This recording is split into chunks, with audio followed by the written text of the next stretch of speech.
Bill O'Reilly here, Friday, November 8th, 2019. You are listening to the O'Reilly Update. Here's what's happening today in America. The media already trying to handicap the 2020 presidential election with a focus largely on national polling. But as 2016 showed, those surveys are notoriously unreliable, especially this early in the race. Ultimately, the election, of course, will be decided by a handful of swing states. Here are the ones to keep an eye on. First up, Arizona. The last time Arizona went for a Democrat was 1996, when it voted to re-elect Bill Clinton.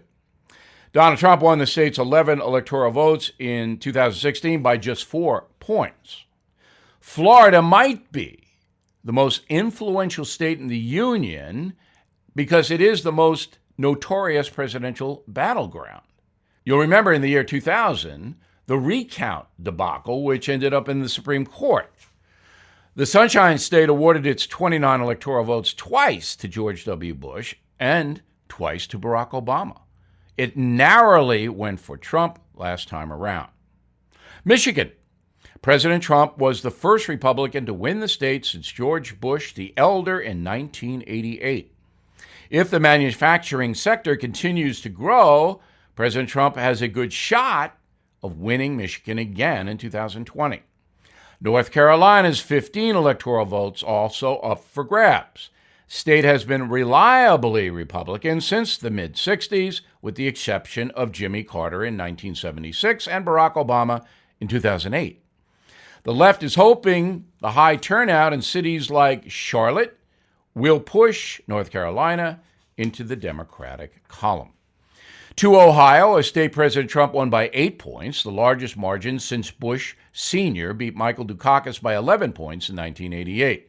The last Democrat to win the presidency without Ohio, John F. Kennedy. Pennsylvania's 20 electoral votes, another big prize. Donald Trump became the first Republican to win that state since 1988. The Democrats' radical environmental agenda, not likely to resonate with energy workers in the Commonwealth of Pennsylvania. Finally, Wisconsin. Donald Trump was the first Republican to win there since Ronald Reagan. A shocker since every single poll had Hillary Clinton winning big in Wisconsin. With a new Democratic governor, the party has a good shot at reclaiming the state in 2020. Coming up, my message of the day. Is your mind made up already about the presidential election of 2020? Moments away. Finding a good real estate agent who understands your needs can be incredibly difficult. My friend Glenn Beck started the service realestateagentsitrust.com to make sure you get connected with agents who are ambitious and have a long and successful track record. They're agents who are experts in your town and do business like you with your values. I heard a story of a family whose home had been on the market for more than a year, and they were facing a difficult scenario of what to do next. They learned about Real Estate Agents I Trust, and after contact, a real estate agent was able to go in, make some changes to the house, and then sold the house within 3 weeks. This is why I endorse realestateagentsitrust.com. No pinheads, just great agents. I wouldn't hesitate to use Real Estate Agents I Trust if I were going to sell my home. So get moving today with realestateagentsitrust.com. Time now for the O'Reilly Update. Message of the day: is your mind already made up? All Americans will endure 12 months of presidential campaigning. It began 2 months ago. This week, President Trump traveled to Louisiana, which is a state that will most likely go for him in 2020. Mr. Trump was in full campaign mode, slamming Joe Biden and Elizabeth Warren, the only two Democratic candidates that really have a chance to challenge him. A new poll this week from Monmouth College on Trump supporters says this, quote, President Donald Trump's approval rating remains stable as the impeachment inquiry intensifies, with evidence that both sides of public opinion are digging in, unquote. 62% of folks who supported President Trump say there would be nothing the commander-in-chief could do to change their minds in the next election. 70% of folks who do not approve of the president's job performance say there is nothing he could do to get their support. So, 62% will vote for him and 70% will not, depending on who they voted for last time around. You're not going to change anybody's minds. Now, in January 2016, Donald Trump said, quote, "I could stand in the middle of Fifth Avenue and shoot somebody and I wouldn't lose any votes." Well, that's not exactly true. If there is a big revelation that goes against Donald Trump, he will lose votes. But overall, most Americans are entrenched. They either love the president or they despise the president. Right now, the polls say 43% approve of Donald Trump's performance in office, 51% disapprove, 51% say President Trump should not be impeached and removed from office. So the president has a good chance to be reelected if the Democrats overplay the impeachment and nominate a person that is unacceptable to independent voters. That would be Elizabeth Warren. Now, I have predicted Joe Biden will get the Democratic nomination, even though Mr. Biden has had his troubles and has been exposed as doing, let's say, dubious things in Ukraine while vice president, involving his son, Hunter.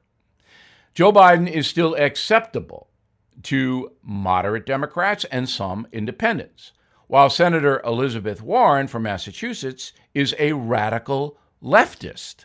She wants to change the entire economy. But the economy is doing well. Therefore, Elizabeth Warren, if she gets the nomination, is going to have a very tough economic wind in her face to convince independents and moderate Democrats that we should change from capitalism to quasi-socialism. Also, Elizabeth Warren would fire a whole bunch of energy workers, medical workers. All these people would be on the beach, no jobs.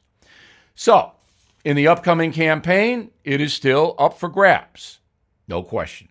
And that's the message. Please check out my latest book, The United States of Trump. We posted an excerpt on BillO'Reilly.com. Up next, something you might not know.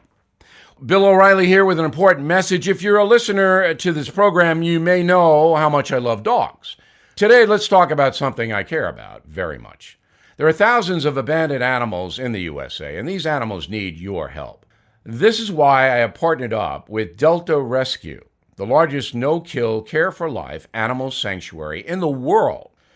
Delta Animal Sanctuary is a one-of-a-kind rescue operation because they care for the animals for life.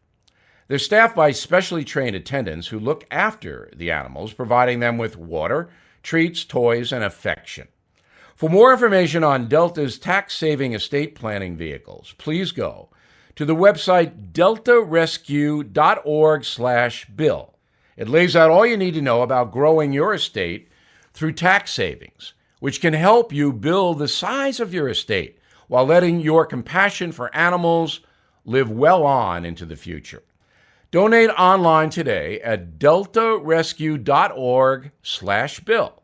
That's deltarescue.org/bill. Now the O'Reilly Update brings you something you might not know.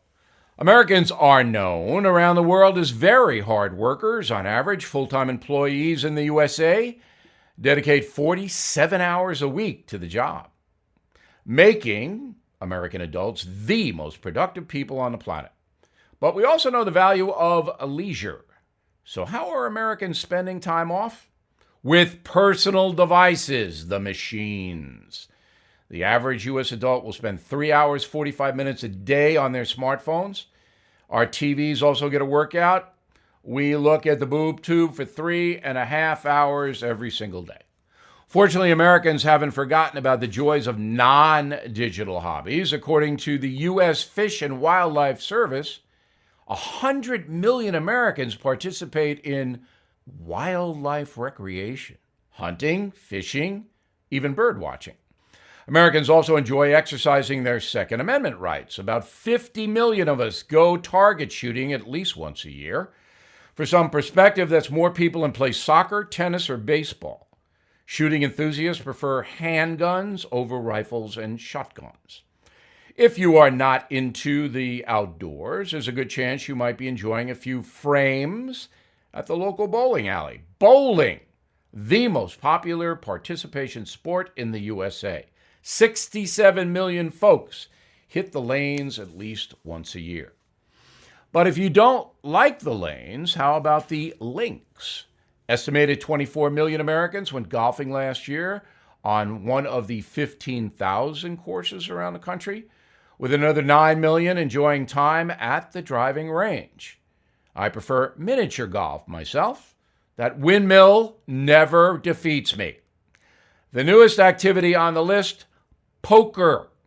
10% of U.S. adults play poker on a regular basis, generating $1.9 billion per year, and that's just the legal games of poker. We don't want to even think about the illegal.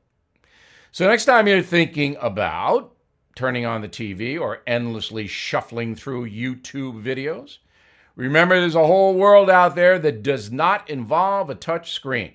The O'Reilly Update. We'll be right back. It's an uncertain world out there, you know that. Disaster can strike at any time. So you need to be prepared to protect yourself and your family. One way to do that is with freeze-dried food. It tastes good. It's healthy. Can be stored for 25 years. That's why I'm happy to tell you about a company I recommend, Wise Foods. I have experience with them myself. During Superstorm Sandy, I lost power for 7 days. All of my refrigerated food done. But my food supply from Wise Foods was as fresh as the day I received it. Visit Wise Food Storage, one word, wisefoodstorage.com/Bill, and explore their starter kits and long-term emergency food options. They are even offering free shipping plus a big discount of 25% off for my listeners. So please go to wisefoodstorage.com/Bill, wisefoodstorage.com/Bill, or you can call 855-269-0501. That's 855-269-0501. Thank you for listening to the O'Reilly Update. I am Bill O'Reilly. No spin, just facts, and always looking out for you.